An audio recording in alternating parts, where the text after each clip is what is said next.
Well, hello there, and welcome to day 52 of A Film a Day with me, Jordan Woodley. And we're back on the new releases Oscar contender list by looking at the new Netflix release, News of the World. So this is a Paul Greengrass, Tom Hanks collaboration.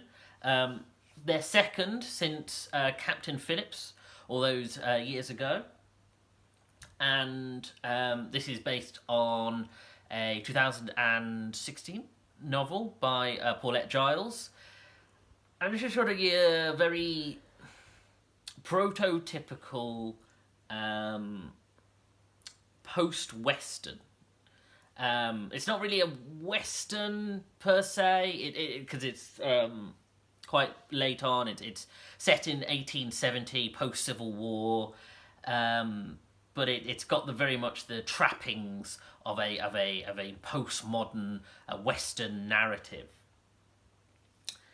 This did have quite an uphill battle with me because, as I mentioned in the Midnight Sky review, there are two things that I struggle with, or two of the things that I struggle with in films are road films, and in particular, road films that contain prestigious actor with mute child.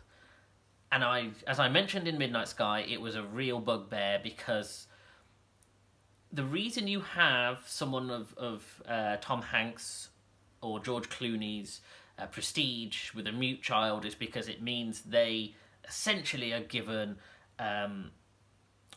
centre stage to really sort of stretch their legs in acting without having to...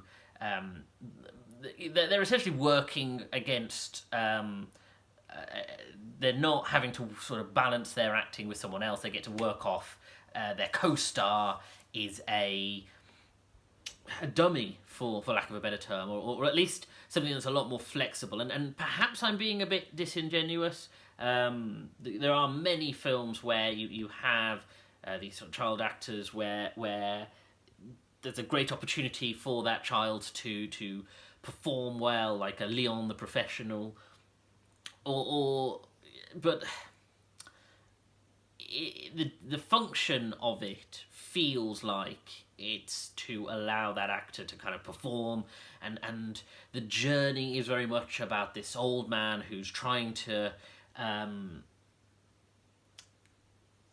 deal with issues of his past whilst learning through the bright eyes of a child who's rediscovering themselves. And that kind of narrative is quite, I find quite difficult, because I'm too young or too old, or it just doesn't appeal to me.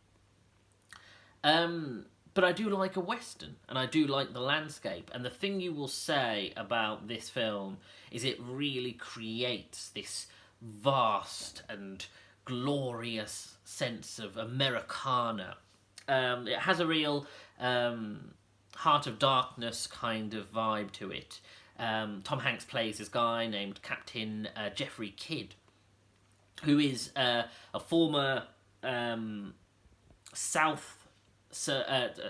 former Civil War serving officer who fought for the South, and is trying to find his place as a newsman who goes from town to town, essentially reading the news to anyone who will pay, a small amount just to hear what's going on in the rest of the world, as it were. Although the implication being it's sort of the rest of the Americas, and it's very much starts with that sense of he's in your more archetypical American towns, and then he comes across a child whose guardian was killed, or the officer whose job it was to take her somewhere is dead, and that is a black man, and of course the meta text there and the implications.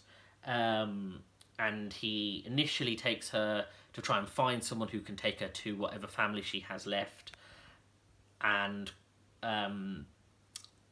then it turns out that for plot reasons he has to take her. And so what you end up with is a journey into initially what you might call civilized America to less civilized America, and you come across the threats that one might face on the road until you end up in the true wilderness of sort of wild America. And broadly speaking, the narrative, like I said, was not going to work for me because it was very predictable. I knew exactly how the film was going to end from as soon as I knew what the film was about. And so the overarching story, I immediately went, I'm just not going to click with this. It's just not going to... I'm not going to find something in it that's different, because it'll either won't subvert what I'm expecting, or it'll subvert it in a way that's too self-knowing and difficult to accept. But, and perhaps it's fortuitous that I watched In Fabric yesterday, and what I said about In Fabric was the script of In Fabric in a different hands would have been a very standard film, but because of how it was told, became something extraordinary. And I wouldn't say this film's extraordinary, but what I will say is what I liked about this film were in the moments between, and the interactions between, and the beats, and the things that are there, inside the film. Tom Hanks is a funny actor in terms of he's the actor who has been there practically throughout my entire life.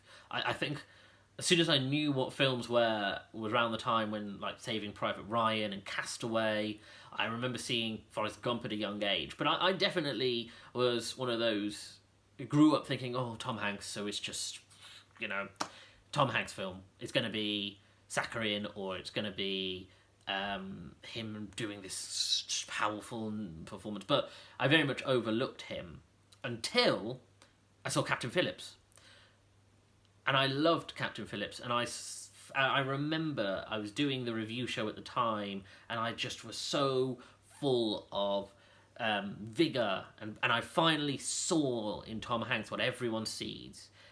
And of course that only got built upon when I saw Saving Mr. Banks, and all of a sudden I'm seeing all these layers of Tom Hanks that I just didn't get, because he was very much the wallpaper throughout my life until I became an adult, really. And I think that's the trick with Tom Hanks. You have to kind of be an adult to get him, maybe.